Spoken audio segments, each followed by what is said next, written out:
All right, thank you, Vicki. Well, has your boss ever asked you to do something a little weird, like organize a hula hoop competition for the executive staff or take samples of toilet paper from all the office bathrooms and compare them?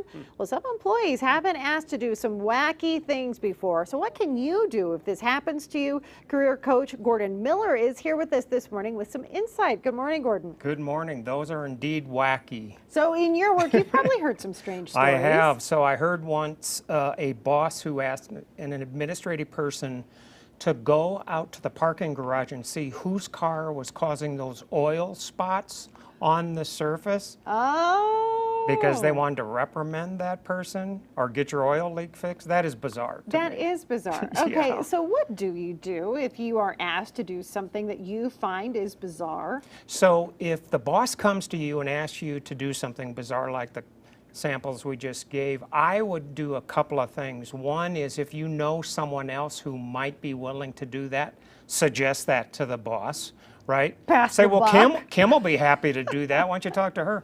But more importantly, I would say, you know what, I don't think I'm going to have time because I've got these projects with this priority, with these timelines.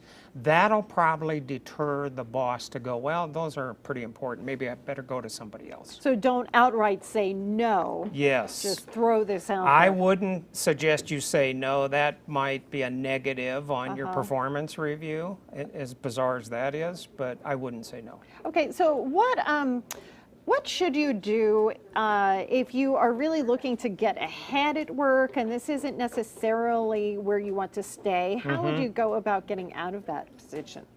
Well, if you have an idea of what you want to do, that's a great start. So don't just say, I want to do a different position but have no idea. So target the position, research the position and what's important to that role, and then approach the boss proactively with an idea about that position. That you might, if you were considered for that position, here's what you would do.